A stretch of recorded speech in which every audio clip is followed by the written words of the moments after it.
Rebonjour. Merci à toutes et tous d'être parmi nous ce matin, de façon bien évidemment virtuelle.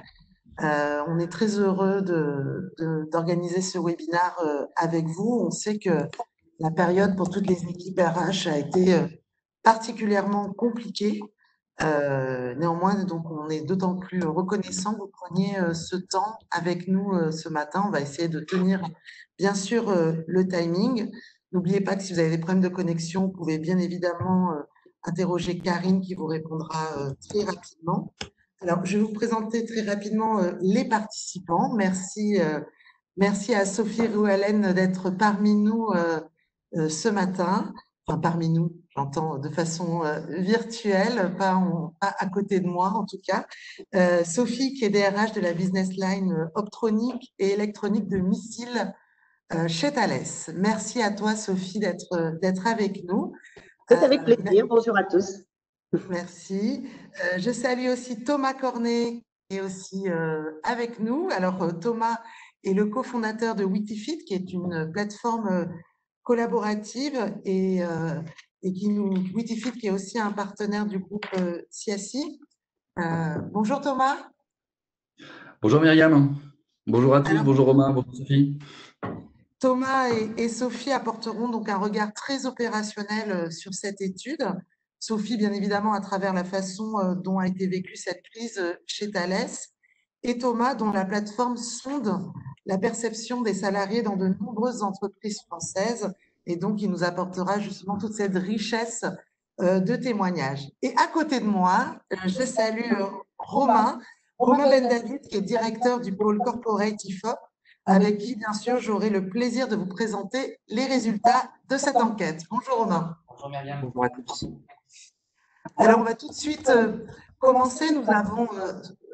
Nous avons structuré cette restitution autour de 3 axes d'analyse. Le premier, c'est bien sûr le ressenti des salariés à l'heure de la crise. Le second, c'est un avant et un après Covid-19. Et puis, bien sûr, le troisième, c'est les grands enjeux de demain pour les entreprises. Qu'est-ce qu'on en tire? Quels sont les leviers? Alors, peut-être avant d'entamer tous ces échanges, j'aurais souhaité peut-être que Romain, justement, nous rappelle un peu dans quelles conditions a été réalisée cette étude. On voit bien que l'état d'esprit évolue très vite, donc c'est important pour commencer qu'on plante un petit peu le décor. Romain. Oui, rapidement, Myriam, quelques mots sur la méthodologie d'enquête. Nous avons interrogé un échantillon représentatif de 1003 salariés, représentatif de la population des salariés. Un échantillon suffisamment robuste pour pouvoir lire les résultats selon différentes catégories de salariés, la secteur d'activité, la taille de l'entreprise. On verra qu'il y a des résultats différents. La date de l'enquête est également importante. Elle a été réalisée entre le 18 et le 22 mai 2020, donc juste après la fin du confinement obligatoire. Mais malgré tout, dans une période transitoire, on est un peu dans un entre-deux. Il y a encore beaucoup d'incertitudes. Le télétravail est encouragé ou le port du masque est également souvent encouragé en entreprise. Et donc, comme on est dans cette situation atypique, on va souvent comparer les résultats avec une norme de climat social que l'IFOP réalise chaque année auprès d'un échantillon représentatif de salariés, la dernière norme ayant été réalisée à l'automne dernier. Merci Romain pour toutes ces précisions. Alors, on va entamer tout de suite la première partie qui est relative au ressenti des salariés à l'heure de la crise. Nous allons répondre donc dans cette première partie à cette question que nous sommes bien sûr toutes et tous posées après plus de 2 mois de confinement. Quel est le ressenti bien sûr des salariés et quel est l'impact de cette crise sur leur état d'esprit? Peut-être, Romain, tout d'abord, il est intéressant de comprendre quelle était la situation des uns et des autres, quelle répartition entre le télétravail, l'activité partielle et ce qu'on a appelé, ce qui était bien sûr en première ligne. Je pense que c'est important de planter ce décor-là. On verra que les réponses ne sont pas toujours les mêmes, forcément. Oui, tout à fait. Quelques données de cadrage. On est effectivement sur des situations très disparates pendant le confinement, avec 3 types de situations qui rassemblent chacune une proportion à peu près équivalente de salariés. Mais surtout, dans chacune de ces situations, on a des profils qui sont très typés. Alors, on a tout d'abord un tiers des salariés qui ont télétravaillé, soit à leur domicile, soit depuis le lieu où ils étaient confinés. Et on retrouve au sein de cette proportion, ces 33%, une très forte proportion de cadres, 65%, donc 2 fois plus que la moyenne des personnes qui sont en télétravail, C'est ce qu'on appelle les knowledge workers, donc les travailleurs de l'immatériel, de l'information, de la représentés dans les grandes entreprises où on est plus rompu au télétravail, on a plus de moyens techniques pour organiser le télétravail, des fonctions également plus autonomes et un management qui est moins nécessairement de proximité. Ce sont également des personnes qui ont souvent plusieurs enfants dans le foyer, donc un profil très typé. Une deuxième catégorie, à l'inverse, qui a travaillé sur site, donc près d'un tiers, 30%. Là, on est sur ce qu'on a appelé les premières lignes, les secondes lignes, beaucoup de col bleu, une surreprésentation d'ouvriers, de salariés du secteur de l'industrie, qui comprend beaucoup d'ouvriers, et presque en miroir par rapport au télétravail, on est plus sur des entreprises de petite taille, de moins de 250 salariés, et également de personnes vivant seules dans le foyer. Et puis, on a un troisième tiers qui sont les personnes qui ont soit été en activité partielle, soit en arrêt total d'activité. Là, on retrouve les catégories de salariés les plus durement touchées par la conjoncture. Donc, une autre partie des ouvriers, ce qui veut dire qu'on a 2 tiers des cadres en télétravail et en parallèle, en miroir, 2 tiers des ouvriers, soit sur site, soit en arrêt partiel ou total d'activité. On a aussi beaucoup de salariés du secteur du commerce ou de très petites entreprises, donc des TPE inférieures à 20 personnes. Oui, donc on voit bien là qu'on a des situations du travail. Et on peut dire en effet qu'on distingue 3 populations pendant le confinement. Les premières lignes sur le front, que ce soit les métiers de la grande distribution, les livreurs, les soignants bien sûr, et les métiers de la logistique. Ceux qui étaient en télétravail, qui étaient plus les services et plutôt une population cadre. Et puis bien sûr l'activité partielle, la restauration, le commerce, et ceux qui sont aussi énormément en risque sur l'emploi depuis le déconfinement. Je pense qu'on connaissait les inégalités salariales, les inégalités liées à la pénibilité. Il y a eu une nouvelle inégalité, c'est bien sûr le danger d'exposition aux risques infectieux. Et donc, tout l'enjeu pour les organisations, ça va être de recréer un collectif à partir de situations qui ont été forcément vécues extrêmement différemment. Et donc, le fait que ça ne crée pas des tensions sociales. On va poursuivre justement, Romain, sur la fréquence hebdomadaire de télétravail. Alors, si on fait un zoom effectivement sur le télétravail, on a là aussi un clivage très fort entre deux catégories de salariés. D'abord, une majorité, il est important de le souligner, 53% qui actuellement ne sont jamais en télétravail. Donc, on lit beaucoup d'articles, beaucoup de débats sur le télétravail, mais on voit quand même qu'une majorité n'y est jamais. On retrouve à peu près les mêmes profils que précédemment, notamment des ouvriers et des salariés de plus petites entreprises. Et puis à l'opposé, on a une petite moitié de l'échantillon, 43%, de salariés en télétravail au moins une fois par semaine, dont la plus forte proportion d'entre eux, 23%, 5 jours par semaine. Donc pour schématiser, on a presque 2 franges de salariés qui ont des pratiques opposées par rapport au télétravail, une qui ne le pratique jamais et une qui, quand elle le pratique de manière très intense. L'autre point qu'on peut souligner, c'est une transformation de l'essai du télétravail pendant le confinement, puisque la quasi-totalité de ceux qui étaient le plus souvent au télétravail pendant le confinement le sont encore actuellement aujourd'hui, non seulement au moins un jour par semaine, mais pour 60% d'entre eux, 5 jours par semaine.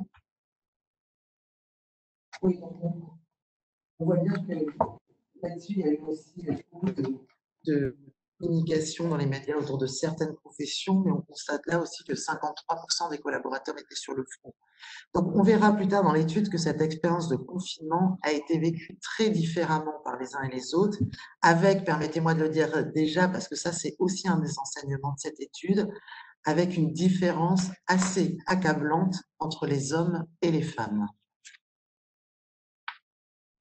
Alors, on a un troisième résultat, toujours du cadrage, et la nécessité de présence sur son site de travail depuis la fin du confinement. Donc, bien évidemment, c'est le point de vue des salariés.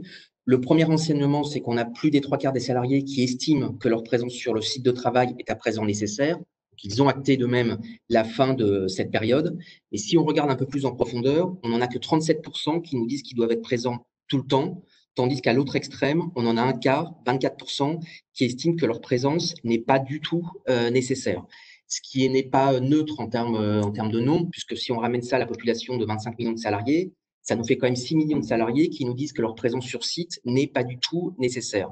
Donc, on a toujours deux populations très opposées. Si on regarde ceux dont la présence est sur site et est estimée enfin, ils estiment qu'ils doivent être présents tout le temps, on a la plus forte proportion de ceux qui étaient déjà sur le pont pendant le confinement.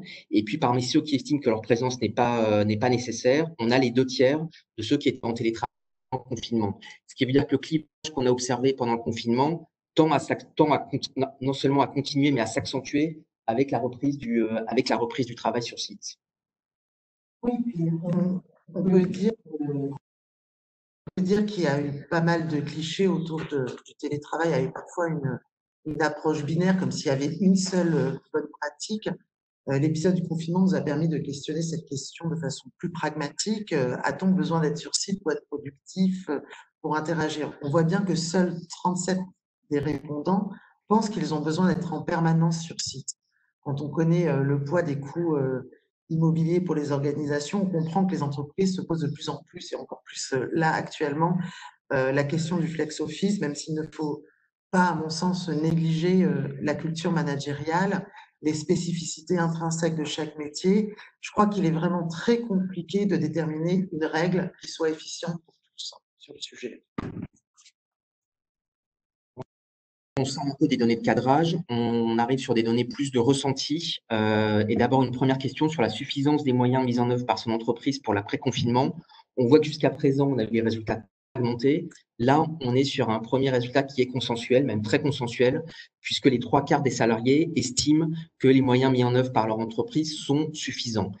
Et on retrouve un des enseignements qu'on va un peu observer tout au long de l'enquête, qui est une confiance dans cette période assez forte à l'égard de son entreprise. Donc, 75% estiment que ces moyens sont suffisants, dont 20% tout à fait suffisants, avec une affirmation encore un peu plus nette chez certaines catégories de salariés, dont ceux qui travaillent dans le secteur de l'industrie. Oui, et cette même étude a révélé que 43% des collaborateurs étaient stressés à l'idée de revenir sur site. Et on comprend là que les dispositifs mis en place dans les entreprises, tout le travail que vous avez fait, vous, libéral, pour bien préparer le retour progressif sur les lieux de travail ou pour maintenir le travail pendant cette période de confinement, on comprend en tout cas que ces dispositifs mis en place ont eu tendance à les rassurer. Et ça, c'est aussi une manière de valider tout ce travail-là qui a été mis en place. On passe maintenant à une analyse un peu plus qualitative, plus introspective. On a demandé aux interviewés quels termes correspondaient le mieux à leur état d'esprit actuel, en leur proposant autant de termes un peu plus positifs et des termes un peu plus négatifs. L'idée étant de savoir quelle est leur charge mentale, quelle est la charge mentale à l'issue du confinement. Ce qu'on constate, c'est qu'on est sur une charge mentale, un état d'esprit un peu plus anxiogène que serein, puisqu'on a 60% des salariés qui citent en premier un terme négatif et seulement 39%, sachant que 1% citera un autre terme, 39% un terme positif. Parmi les termes négatifs les plus cités, on a inquiet, on a fatigué, stressé, et le terme positif ou un peu plus optimiste, le premier terme n'arrive qu'en 4e position, avec en forme.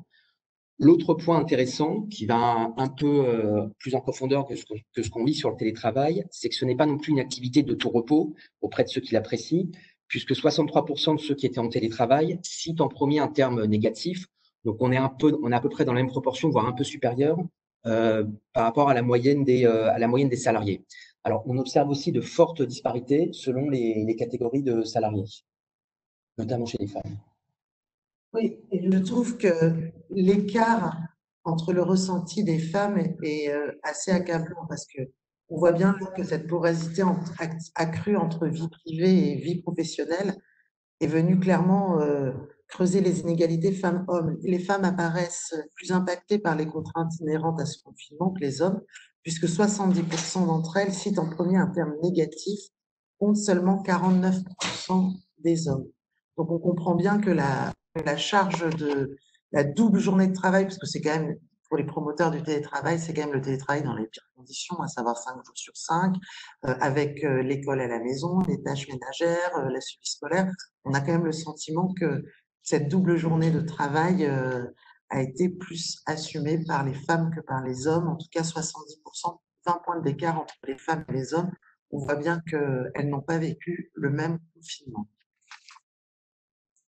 On a une question sur la crainte principale ressentie au sein de son entreprise. Et ce qu'on voit, c'est que malgré la confiance dans la suffisance des moyens mis en œuvre, le risque sanitaire représente encore aujourd'hui de loin la crainte générale la plus ressentie au sein de son entreprise, et qui est en premier par 30% des interviewés, loin devant d'autres types de craintes. On a en second une reprise d'activité comme avant le confinement, donc ce qui est encore lié à la crise sanitaire. Et on voit que toutes les préoccupations qui sont davantage liées au fonctionnement de l'entreprise sont beaucoup moins mises en avant. Alors, il semble plutôt naturel que les craintes des salariés soient principalement liées au risque sanitaire, étant donné quand même le contexte particulièrement anxiogène que nous avons vécu. Et je pense que dans les craintes à court terme, on verra quand même dans les deux autres séquences que cette crise sanitaire a suscité des attentes à plus long terme en matière d'organisation du travail, de management et de qualité de vie au travail. Justement, pour clôturer cette première partie, j'ai quelques questions pour vous, chère Sophie. On sait que chez Thales, vous avez dû composer avec une grande mixité de profils, de populations, télétravailleurs, de salariés en activité partielle tout au long de cette crise sanitaire. Comment ils ont vécu cette crise et quelles ont été pour vous les principales difficultés ou craintes rencontrées au moment de la reprise? Je rétablis le son, ce sera mieux. Oui, comme vous l'avez dit, en fait, hein, chez Thales, on a une grande mixité de salariés, de métiers. Moi, dans l'activité dont je m'occupe en tant que DRH, on a à peu près, je dirais, sur nos sites, 2/3 des salariés qui étaient en capacité potentiellement de faire du télétravail et 1/3 pour lequel le télétravail n'était pas possible du fait de leur métier en production ou réparation ou intervention sur les équipements que nous produisons. Donc, nous, notre objectif, en fait, dès le début, a été vraiment de permettre à tous les salariés de reprendre le travail, que ce soit en télétravail. Alors, ça a nécessité qu'on leur donne les moyens, PC, téléphone et autres pour faire du télétravail dans les meilleures conditions possibles. Et puis, l'autre enjeu pour nous a été de favoriser, de permettre le retour sur travail sur site, en respectant toutes les consignes de sécurité sanitaire. Ça, c'était très important, la sécurité sanitaire de nos salariés. Et puis, autre objectif important, c'était vraiment de maintenir le lien social, le lien dès le début entre nos collaborateurs, entre nos équipes, favoriser l'écoute des collaborateurs, puisque on l'a tous vécu, hein, c'est anxiogène, c'est une crise inédite, et donc l'attention a été portée très rapidement sur ces sujets-là. Alors, dans les principales préoccupations de nos collaborateurs, bien sûr, sur le travail, pour ceux qui revenaient sur site, c'était d'abord le risque sanitaire. Et là, on a été très, très vigilants à mettre en place des dispositifs garantissant le niveau de sécurité, je dirais, maximal qu'on pouvait. Alors après, ça a été facilité courant avril, puisqu'on a pu mettre en place le port du masque obligatoire pour tous dès que les entreprises ont pu à nouveau être approvisionnées en masques. Et puis, pour les télétravailleurs, là, je dirais, on a appris en marchant. Hein.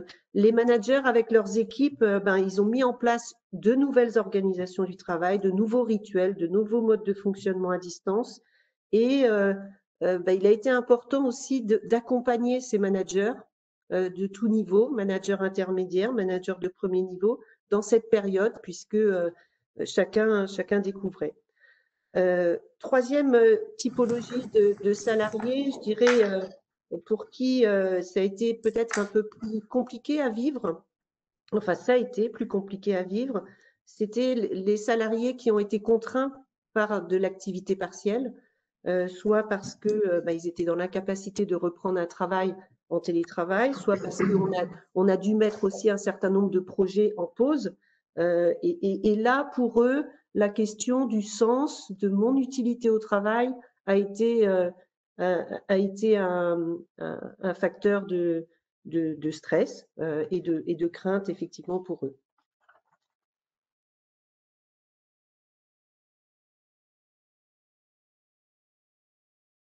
Pardon, je remets moi aussi le son. Merci Sophie, vous avez beaucoup parlé notamment de cet enjeu de recréer du lien et d'être à l'écoute. Peut-être Thomas, vous, dont le métier, cette plateforme Witifit vise justement à prendre le pouls de l'ensemble des salariés. Quelle est vous votre appréhension? Je sais que vous avez travaillé sur un indicateur pendant la période du Covid, aujourd'hui sur un indicateur autour de la reprise d'activité. Comment justement, comment se vit globalement cette situation par les entreprises pour lesquelles vous avez travaillé? Alors, on a effectivement mis en place ces indicateurs-là. On s'est donc adapté et on a créé rapidement ces éléments. On a bien vu que pendant la période de confinement, il y avait eu une appréciation assez forte de l'ensemble des collaborateurs sur la façon dont la crise avait été gérée par les entreprises. C'était assez vite réorganisé sur la partie télétravail pour ceux qui pouvaient le faire, et que sur la partie soutien, elle s'était complètement adaptée avec des relais sur la partie avec les directeurs des relations sociales, avec la communication pour donner un maximum d'informations dans cette situation un peu inédite sur lesquelles on était confrontés. Et en parallèle de ça, les dimensions sociales qui ont été prises par les entreprises ont été bien acceptées et comprises de manière à faciliter justement cette segmentation. Après, on a bien vu qu'à géométrie variable, en fonction des postes et des départements, la notion d'organisation du travail, de collaboration, de communication, etc., sont des éléments qui étaient fondamentaux et sur lesquels il y avait des attentes et du besoin, tant en termes de collaborateurs qu'en termes de managers. Nous allons maintenant, forcément, vous faites une transition parfaite, merci Thomas, puisque après ces premières données justement de cadrage qui montrent à la fois des organisations de travail et des vécus très différents, nous allons maintenant nous concentrer sur ce que la crise a changé dans le rapport au travail des salariés. Je passe tout de suite la parole à Romain, notamment sur la question de la motivation au travail. Effectivement, un premier indicateur que l'on peut souvent dans nos enquêtes de climat social.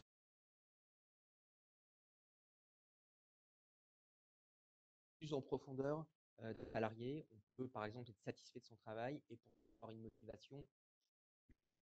Or, ce que l'on observe ici, stabilité clinique. Excusez-moi, on entend très mal Romain. Période de confinement. Allô? Pardon. Romain, on vous entend très très mal.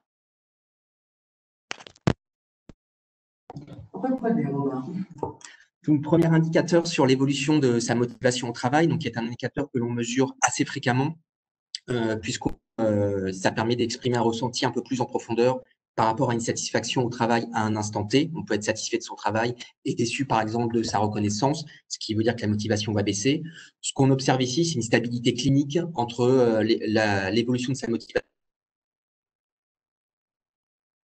en mesure d'habitude. On a une grosse majorité de salariés, 59%, qui nous dit que sa motivation est stable, 10% pour qui elle augmente et 30% pour qui elle diminue, soit quasiment les mêmes proportions que l'on observe en temps normal. Ce qui ne veut pas dire qu'il n'y a pas de disparité selon les salariés. Oui, et il y a encore une fois une disparité, puisque les femmes apparaissent plus fortement touchées, puisqu'une proportion significativement supérieure à la moyenne d'entre elles déclarent que leur motivation diminue.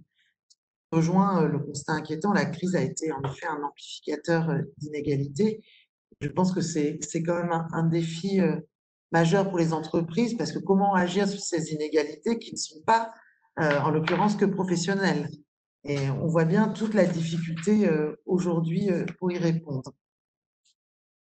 Alors, on arrive sur un autre enseignement très important qui est la présence d'un avant et d'un après sanitaire qui est reconnu par les salariés. C'est un enseignement clé. Les salariés actent une rupture dans l'organisation du travail de leur entreprise entre avant et après le confinement. 74% disent qu'il y aura un avant et un après Covid, dont 31% oui, tout à fait. C'est une rupture parce que nous, ce qu'on constate à l'IFOP dans d'autres enquêtes, c'est qu'on est sur une crise sanitaire qui marque plus une parenthèse sur différents enjeux qu'une véritable rupture. Quand on interroge les Français sur transformer ou préserver le modèle français, est-ce qu'il faut augmenter ou baisser les impôts, on a à peu près les mêmes clivages à présent que ceux qu'on observait avant. Là, dans le cadre de la relation à l'entreprise, on est plutôt très nettement sur une rupture aux yeux des salariés. Oui, et je crois que ce constat est assez clair, mais nous oblige à repenser l'organisation du travail. Les salariés ont eu l'occasion de tester de nouveaux modes de management, de nouvelles façons de travailler, ce qui remet forcément en cause l'existant. Et dans notre travail d'accompagnement au quotidien des entreprises, on constate, et c'était quand même des signaux faibles que nous avions avant, cette volonté des salariés d'avoir plus de collaboratifs, plus d'autonomie. D'ailleurs, Romain, on va voir sur la statistique suivante que la crise a changé dans le rapport au travail aussi. Exactement. Là, on était sur une première question qui était le rapport à l'entreprise. Si on passe sur une question qui est plus personnelle, qui concerne davantage chaque salarié personnellement, une nette majorité, 58%, nous disent que la période de confinement a changé leur rapport au travail. On le voit encore plus auprès de certaines catégories de salariés. Les petits encadrants, qui ont été dans les encadrants de petites équipes, qui ont été beaucoup sur le pont, qui sont 64% à acter un changement dans leur rapport au travail. Les foyers qui ont 2 enfants, les salariés du secteur du commerce ou les 25-34 ans. Donc des catégories de salariés très différentes. On brasse ici assez large dans le changement de son rapport au travail. Alors, si on va un peu plus loin et qu'auprès de ces 58%, on s'intéresse aux causes du changement de son rapport au travail, donc on approfondit un peu la question et on voit que ce qui a le plus changé dans son rapport au travail, c'est une très forte demande de souplesse et d'autonomie dans l'organisation de son travail. Les trois premières raisons exprimées par les salariés sont le fait de mieux concilier vie personnelle et vie professionnelle, changer de rythme de travail, travailler différemment et faire davantage de télétravail. Donc, on est dans une très forte demande de liberté, d'autonomie dans le fait de pouvoir organiser soi-même son travail. Oui, donc on voit bien ici que l'équilibre vie professionnelle, vie personnelle ne peut pas être qu'une promesse et que, voilà, on a vraiment, avec cette expérimentation du télétravail qui a été généralisée, on voit bien que là, il y a un engagement extrêmement fort qui est attendu. Justement, peut-être, ça m'intéresse d'avoir votre vision, Sophie. Est-ce que c'est quelque chose que vous percevez dans vos équipes chez Thales? Sur le sujet de la motivation au travail, ce qu'on a pu observer pendant cette crise, c'est, je dirais, pour la majorité de nos collaborateurs, on n'a pas eu de baisse de motivation.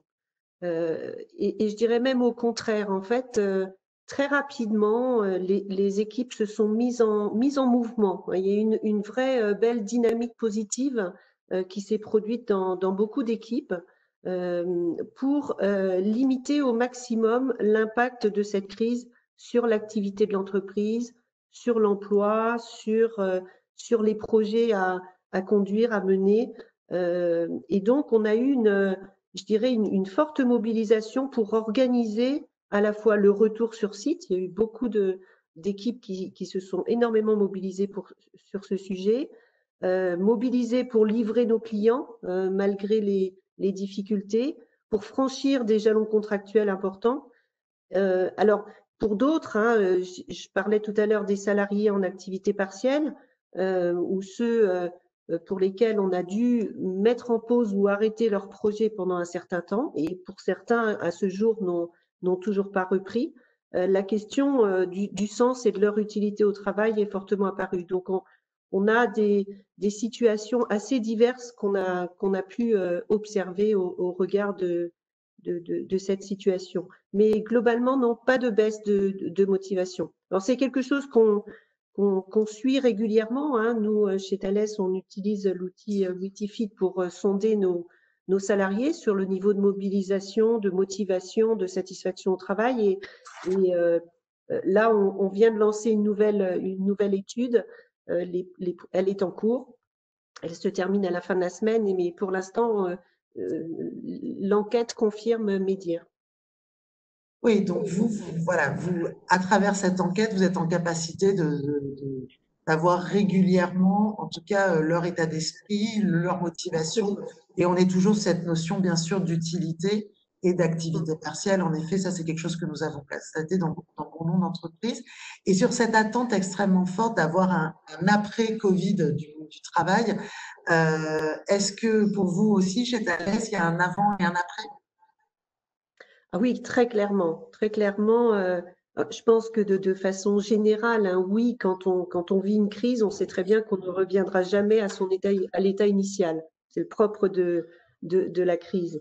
Mais on le voit bien, nos salariés, nos managers sont très motivés pour construire quelque chose de nouveau après cette crise. Et il y a un besoin fort de construire l'après-Covid. Donc, je crois qu'on a devant nous cette opportunité de construire quelque chose de nouveau et qui va mieux concilier, je dirais, les attentes et les objectifs des entreprises et les besoins de nos collaborateurs. Donc, oui, il y a un avant et un après.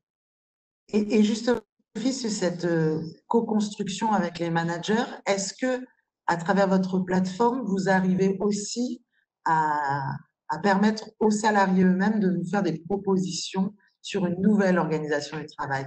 Est-ce que c'est un Oui, chantier que vous menez qu'avec vos managers ou est-ce que c'est quelque chose que vous portez aussi avec l'ensemble de vos salariés? alors en fait, on cherche à travailler vraiment avec les idées de tous.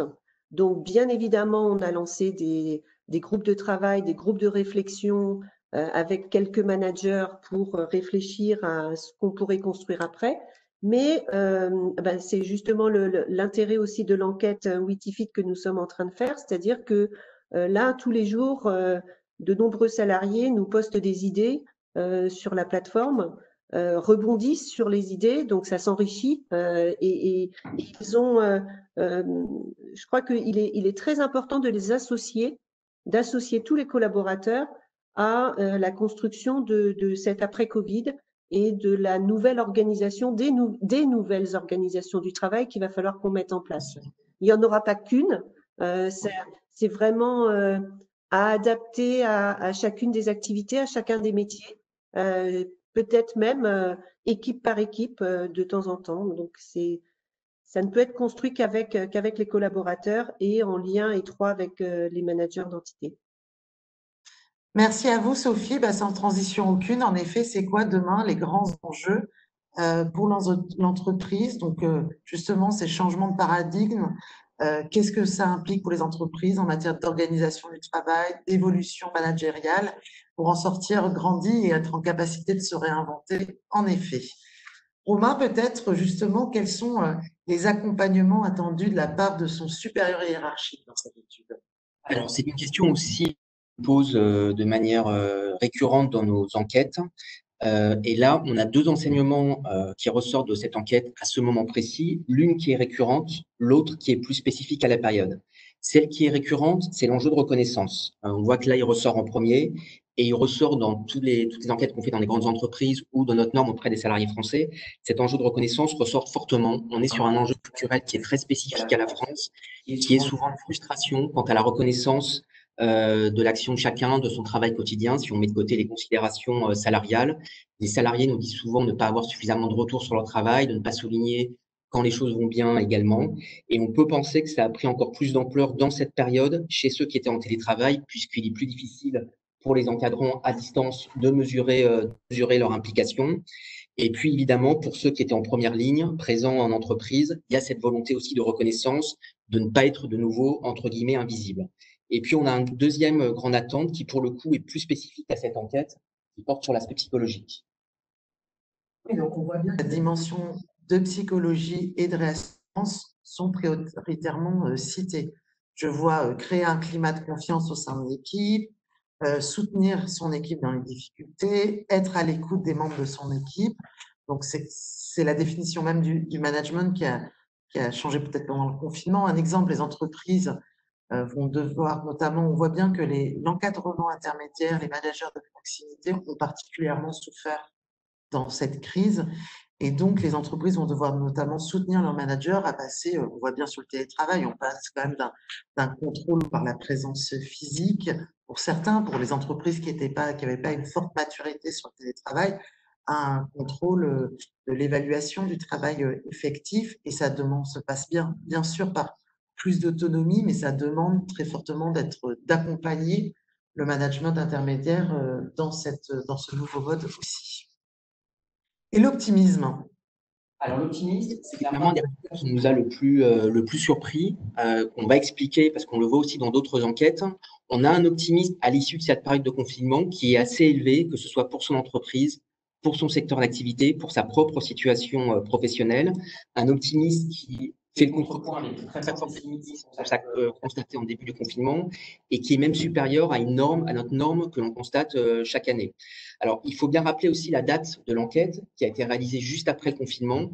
Et ce qu'on a pu voir, nous, dans d'autres enquêtes, où on parle plus de sa situation personnelle ou d'enjeux très divers comme, par exemple, l'immobilier, on a ce gain d'optimisme parce qu'on a chez les salariés, ce qu'on observe aussi dans nos enquêtes qualitatives, le sentiment d'avoir frôlé le pire pendant cette crise, tant en termes sanitaires qu'en termes économiques.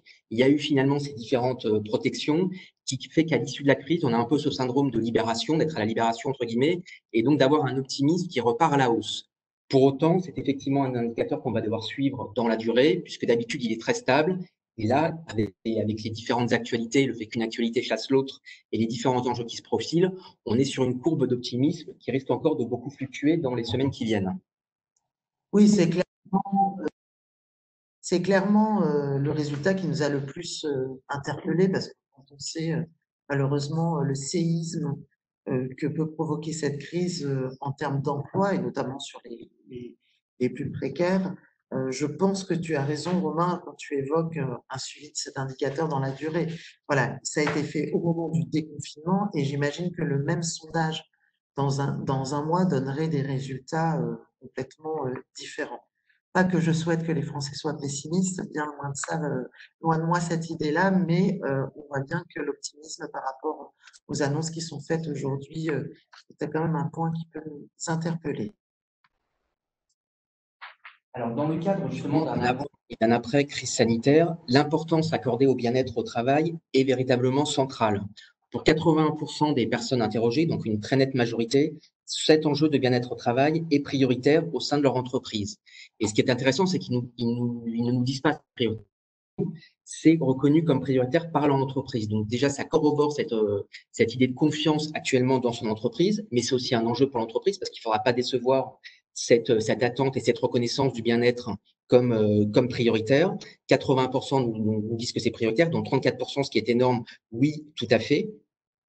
Et au-delà, c'est surtout son évolution qui interpelle, puisque quand on a posé la même question à l'automne dernier, on était encore sur un enjeu clivant, dans l'idée que le bien-être en entreprise, c'est encore une idée un peu neuve pour beaucoup de salariés et dans beaucoup d'entreprises. On avait 56%, donc une petite majorité qui partageait cet avis. On a gagné 25 points en quelques mois. 80% aujourd'hui estiment que c'est un enjeu, prioritaire. Oui, donc on l'a vu, les salariés espèrent qu'il y aura un après-Covid. Je pense que dans une crise qui a mis la santé humaine et la vie humaine au centre de tout, de fait, les salariés attendent une organisation avec beaucoup de cohérence, une organisation du travail différente, avec une meilleure prise en compte à la fois de la santé et de la qualité de vie au travail. Alors, justement, c'est quoi l'attente prioritaire vis-à-vis de son entreprise? Comment il l'exprime? Alors, on retrouve, si on met de côté l'aspect performance, puisqu'on ce qu'on attend toujours d'une entreprise, c'est sa performance. Mais si on met de côté cet aspect-là, ce qui ressort en premier, c'est la prise en compte justement du bien-être des collaborateurs, donc ce qui corrobore précédent, 42% des salariés nous disent que ce qu'ils attendent en premier d'une entreprise, c'est la prise en compte du bien-être des collaborateurs. Quand on mesure cette question de manière récurrente, on est en octobre dernier, le bien-être ressortait aussi en premier, mais là, il éclipse les autres indicateurs. Avant, c'était beaucoup plus serré. Là, le bien-être est largement devant d'autres enjeux comme la capacité à innover, le fait de donner du sens à son activité, une identité et des valeurs fortes, ce qui ne veut pas dire que ces autres enjeux ne sont pas importants, mais c'est le bien-être qui est très clairement prioritaire. Et donc, j'insiste là-dessus sur le fait que c'est une attente forte des salariés. Ils ont une confiance dans leur entreprise, mais en contrepartie, il ne faudra pas la décevoir. Oui, et donc, faut aussi être en capacité de démontrer l'importance du bien-être et de la qualité du télétravail. Nous, par exemple, travaillons souvent sur des sujets d'absentéisme, de turnover, et on voit bien que les causes sont très souvent organisationnelles. Nous poursuivons. On a un dernier zoom qui est la qualité principale du télétravail à conserver dans sa manière de travailler. Donc, question qui est posée évidemment qu'aux personnes qui ont télétravaillé durant cette période. Et on retrouve aussi cette idée de cette liberté d'aménager soi-même l'organisation de son temps de travail, cette autonomie qui est fortement souhaitée, avec une très forte importance aussi accordée au rapport au temps. Puisque les trois premières dimensions qui ressortent, c'est le gain de temps, l'autonomie dans son travail et la possibilité de passer plus de temps avec ses proches. Donc, deux grands enseignements. D'abord, un rapport au temps que l'on souhaite aménager soi-même, et puis une liberté, une autonomie dans l'organisation de son... Est-ce que, justement, Sophie, est-ce que pour vous, les enjeux au sein de Thales pour demain, ce sont les mêmes enjeux? Oui, tout à fait. Je dirais que bon, c'est un peu commun peut-être, mais comme toute entreprise, on a souffert pendant cette crise sur le plan économique. Donc notre enjeu principal, il va être là maintenant. On met en œuvre un plan de rattrapage pour retrouver performance, efficacité, mais avec un bon niveau de motivation et de bien-être au travail de nos équipes, puisque c'est avec nos collaborateurs, grâce à eux, qu'on arrivera à retrouver ce niveau de performance visé, ce niveau d'efficacité. Et pour cela, effectivement, comme je l'ai souligné tout à l'heure, nous devons et nous travaillons à la mise en place de plusieurs organisations du travail adaptées, prenant en compte un petit peu tout ça, cette nécessité et l'avantage, l'apport du télétravail dans nos activités. Je dirais le deuxième point va être aussi, on l'a souligné, mais d'accompagner davantage nos managers et de faire évoluer aussi les pratiques managériales au sein de l'entreprise, puisqu'on voit bien que nous avons maintenant des managers qui doivent repenser un petit peu leur modèle, ne plus être dans le command and control, mais arriver à manager des équipes à la fois sur site et en télétravail, donc ce qu'on appelle le mixte, gérer ce mixte, pouvoir maintenir le niveau d'autonomie, de confiance et de collaboration que les collaborateurs ont vécu pendant cette crise et qu'ils souhaitent absolument conserver. Et vous avez parlé de gain de temps. Alors moi, ça m'évoque aussi quelque chose qu'on a pu vraiment constater et en mesurer les bienfaits au sein de notre entreprise. C'est tout ce qui concerne, en fait, il y a quelques mois, donc on avait fait une enquête Witifit, il apparaissait que un des facteurs de stress et qui empêchait un peu le bien-être au travail était lié à beaucoup d'interruptions dans le travail, beaucoup de perturbations, de nombreuses réunions qui viennent qui vous obligent à arrêter l'activité que vous étiez en train de faire, par exemple.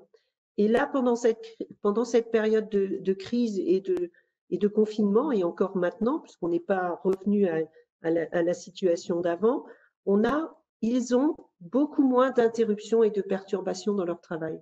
Et ils trouvent beaucoup de plaisir à pouvoir réaliser une activité de A à Z.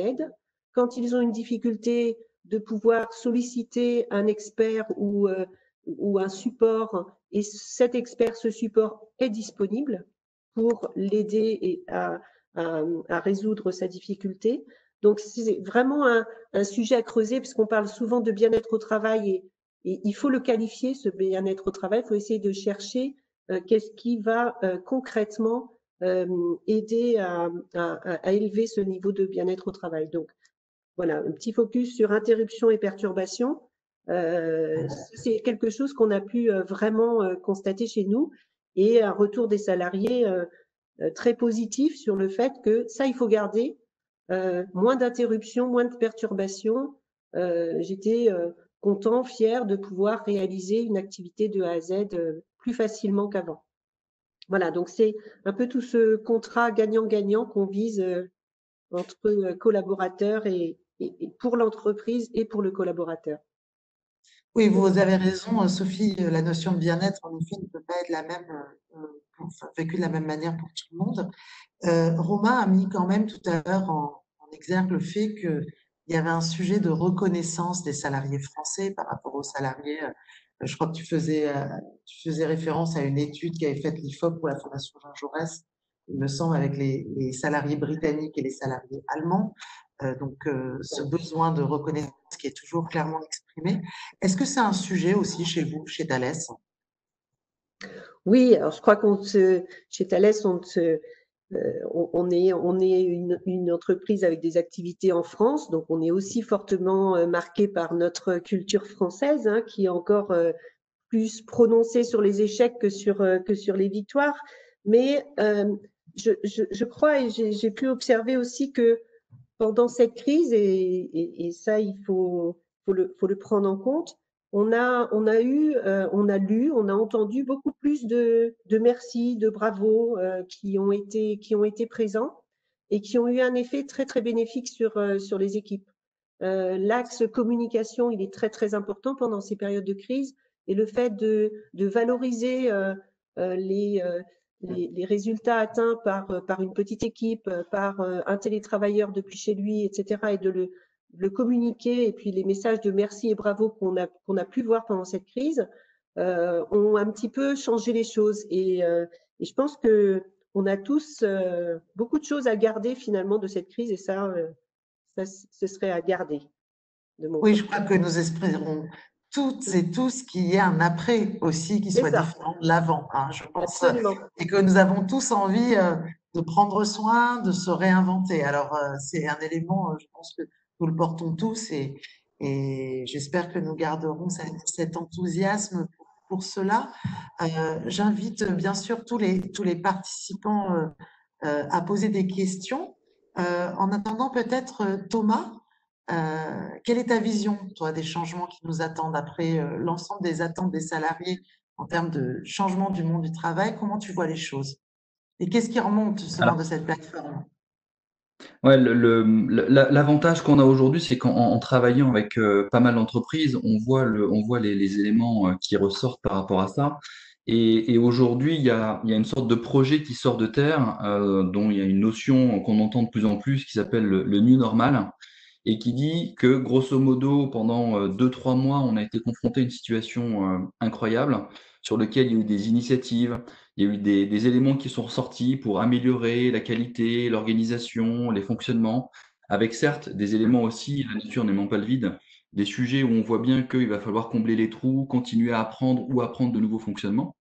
Mais globalement, il y a une véritable volonté de se dire, on a su s'en sortir, on a finalement montré qu'on était capable aussi dans une productivité qui était parfois supérieure à ce qu'on avait vécu avant. Et finalement, on est en train de s'apercevoir que ce que tu as évoqué comme des signes faibles au début, finalement, il suffit d'écouter et de rentrer dans cette lecture où les ADN des entreprises vont être complètement différentes et vont émettre des éléments, mais où des notions communes, justement, les interruptions, la pression, la course en avant, le temps qui manquait, etc., ça nous a permis de relever la tête et de se dire, bon, bah maintenant, OK, on a vu que ça fonctionnait, on a tout intérêt pour garder et la mobilisation et l'engagement de nos collaborateurs, de prendre en compte ces éléments-là, d'où ces questions qui se posent aujourd'hui sur le bon curseur d'équilibrage du télétravail pour ceux qui peuvent le faire dans les entreprises et ainsi de suite. Et ces éléments-là ne peuvent se faire que si aujourd'hui, finalement, on écoute, on jose et on fait du test and learn en permanence avec les collaborateurs pour se dire où est où est mon curseur, qu'est-ce que effectivement compose ma qualité de vie au travail dans mon entreprise et ainsi de suite, et que je suis capable de rentrer comme ça dans des éléments qui vont petit à petit rentrer dans des systèmes beaucoup plus performants et qui vont doter l'entreprise de facteurs de performance par la qualité et la productivité, mais aussi par l'épanouissement des collaborateurs, parce que finalement, ce que disait Sophie, c'est que le télétravail profite à ceux qui sont en télétravail et dégagent du temps, mais profite aussi à ceux qui sont sur site, parce qu'ils ont de meilleures réponses et de temps de disponibilité, et on voit bien que finalement, ce télétravail peut être vraiment gagnant-gagnant pour toutes les catégories de personnes. Et justement, alors, Lydie Béziot qui note justement que seuls 8% considèrent la qualité de collaboration avec leurs collègues comme importante. Est-ce que cela voudrait dire que le bien-être serait donc surtout lié à l'organisation et au management? Justement, Thomas, qu'est-ce que vous en pensez par rapport à ce que vous étiez en train d'indiquer? Alors, ce qui est sûr, c'est que dans les notions d'indicateurs de satisfaction au travail et ou de stress et ou de projet de transformation qu'on pilote, la notion de qualité est clairement corroborée par deux éléments fondamentaux. Et d'une, le soutien interne des collaborateurs, c'est-à-dire comment aujourd'hui, par les relations, le soutien, que ce soit moral ou professionnel, j'arrive à avoir cet appui en interne dans l'entreprise.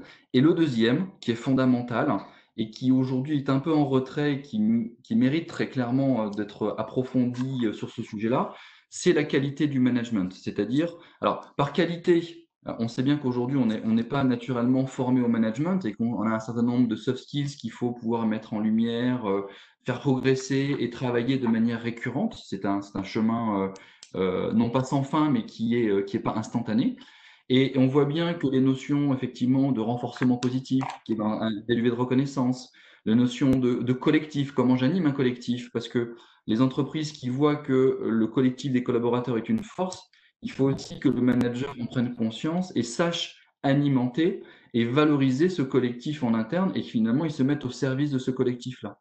Et donc c'est ces notions-là croisées qui vont faire que aujourd'hui, cette notion de qualité va ressortir beaucoup plus forte en assouvissant à la fois des besoins de l'entreprise, mais des besoins aussi individuels, parce que finalement, c'est bien le croisement des deux qui va faire qu'on ait quelque chose qui soit utile et intéressant pour l'un et pour l'autre. Oui, et puis il faut toujours rappeler que ça a été cité, la qualité de la collaboration avec vos collègues, mais c'est quand même une composante, même si c'est que 8%, il y avait tellement d'items, etc. Donc ça reste quand même une composante. On voit bien, on a parlé de proximité, on a parlé d'autonomie, mais il convient toutefois pour les entreprises, je pense, de calibrer le plus précisément cette exigence d'autonomie dans la mesure où s'exprime quand même en parallèle une demande accrue de proximité avec son manager. Donc, je crois qu'on est tous faits aussi d'aspirations un peu contradictoires. On veut un très bon hôpital, une très bonne école, mais on veut payer moins d'impôts, enfin, sans vouloir faire le lien avec ce que tu disais tout à l'heure, Romain. Et donc, c'est toute cette contradiction et justement, c'est la question de comment on recrée du collectif avec l'ensemble de ces aspirations contradictoires. Certains nous ont demandé, bien sûr, si l'ensemble de l'enquête allait être disponible. Bien évidemment, tous les participants à ce webinaire auront les éléments de l'enquête. Moi, il reste quand même un sujet, j'en ai parlé à 2 reprises, c'est la question, et on a quelques questions là-dessus, sur l'égalité entre les femmes et les hommes. Alors, je la pose à Sophie ou Thomas. On voit bien que l'état d'esprit n'est absolument pas le même. Je crois que Sophie, au sein de Thales, vous avez à peu près 30% de femmes. Est-ce que dans votre plateforme, dans votre prise de pouls un peu quotidienne de l'ensemble des salariés, est-ce que cette différence entre les femmes et les hommes, vous les retrouvez aussi dans vos enquêtes? Et est-ce que vous avez eu le sentiment, vous aussi, au-delà du fait que vous soyez une femme, de ne pas avoir vécu le même confinement? C'est très global.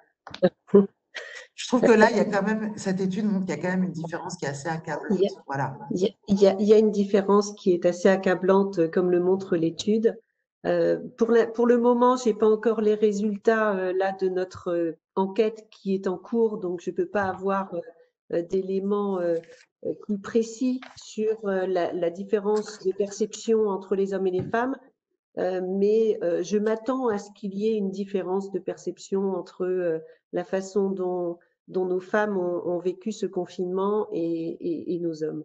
Il est clair que pour une bonne partie d'entre elles, elles ont porté la double vie, la double journée et géré du mieux qu'elles ont pu, et elles l'ont fait, l'activité en télétravail tout en s'occupant de leur petite famille à la maison. Merci. Je vais laisser le mot de la fin à Thomas. Alors, Thomas, s'il fallait retenir, que retenir pour nos organisations? On voit bien que la crise du Covid a été un catalyseur d'une prise de conscience collective. Alors, qu'en faire et qu'est-ce qui est nécessaire? Allez, en quelques mots. Bon, ce qu'on a vu aujourd'hui, c'est que il y a des attentes. Donc, il faut travailler justement sur cette optimisation de l'organisation, rentrer dans toutes ces initiatives qui ont été prises par les équipes à droite, à gauche, en termes d'autonomie, en termes de simplification, en termes de management différents. Donc là, c'est évident, il va falloir rentrer dans ce new normal, hein, et adapter et mettre en place une nouvelle dimension, puisqu'on l'a tous vu, à la fois ça saute aux yeux et en même temps c'est plébiscité tant par les collaborateurs que par les managers et c'est source aussi de performance. Le deuxième, c'est que cette notion-là, on l'a vu en termes de disponibilité, de réponse, etc. C'est le lien qui va exister entre les managers et leurs équipes. Et donc, c'est important aujourd'hui de pouvoir confronter ce mouvement de fond qu'on avait autour des soft skills managériales et de mettre en place un mode de management beaucoup plus participatif et collaboratif qui va, pour une partie des entreprises ou même une partie de cette géométrie variable dans l'entreprise qui articulera plus de télétravail, de voir comment on articule justement le management à distance, la circulation d'informations et ainsi de suite. Et puis, il y a un élément aussi qui est hyper intéressant, c'est de voir que finalement, tous ces éléments-là ne nous surprennent pas tant que ça, parce que globalement, c'était déjà des échos et des éléments qu'on avait. Ça remontait des équipes qui aujourd'hui n'ont pas été à bout de souffle, mais quand même disaient prenons un peu de temps et regardons comment on peut faire différemment. Le Covid est passé par là et nous a mis un stop partout pour finalement prendre un peu de hauteur et de recul. Et en même temps, par cette technique du mur, on a été obligé de se réinventer rapidement tous ensemble. Et donc, il y a un élément qui va être fondamental aussi, je pense, pour un peu l'innovation RH et sur les pratiques de demain. C'est pas forcément d'attendre justement ces chocs qui nous attendent et qui potentiellement peuvent se multiplier parce qu'on se dit que finalement, est-ce que c'est pas les mots de demain d'avoir des crises régulières un peu comme ça sur ces sujets-là et d'anticiper et de prendre cette écoute-là pour justement adapter les dispositifs organisationnels, opérationnels au quotidien pour rentrer dans un souci de performance, une fois de plus, je le dis, à la fois pour l'entreprise, mais aussi pour les collaborateurs, puisque c'est le seul biais pour qu'il y ait effectivement du gagnant-gagnant. Un webinaire qui respecte la durée, mais on a énormément de questions qui arrivent maintenant. Je vais juste en prendre une, puisque on demande si la généralisation du télétravail est-il de nature à rendre la notion de temps de travail obsolète? Je ne sais pas s'il y en a un d'entre vous qui veut y répondre. Pour avoir porté le droit à la déconnexion, notamment dans la loi travail en 2016, pour ma part, je pense que le grand enjeu, c'est l'évaluation de la charge de travail. Et qu'autour de la notion de télétravail, on a beaucoup de choses à faire de ce point de vue-là. Et c'est pour ça que la question managériale, elle se pose bien évidemment. On a d'autres questions. Je suis un peu frustrée, mais je pense qu'il faut respecter notre temps. Donc, on va essayer de vous adresser des réponses écrites. Je voulais ici remercier bien sûr tous les co-animateurs avec moi, Romain, Sophie et Thomas, d'avoir été avec nous ce matin. Je voudrais dire un grand merci à tous ceux que vous n'avez pas vus, mais qui ont permis à ce webinaire d'être organisé. Je pense bien sûr à Karine Eliard, à Maud Balayer, à Jean O'Mahony, qui n'est pas moi. Donc, comme vous avez pu constater, parce que je me suis appelée Jean de tout le long de ce webinaire, donc j'ai utilisé son PC, le mien ayant un petit problème. Et bien sûr, je remercie aussi Sabéa Bouchakour, voilà, de l'organisation de tout leur travail au quotidien auprès de nous. Ils nous apportent beaucoup. Un grand merci à eux. Et j'espère que vous appréciez la qualité du management. En tout cas, nous serons tous punis autrement. C'est un élément important. Je vous souhaite à toutes et tous une excellente journée. Merci d'avoir pris ce temps avec nous et à très bientôt. Merci encore et bon courage à toutes et tous dans vos organisations. Au revoir. Merci, au revoir. Merci. Au revoir à tous.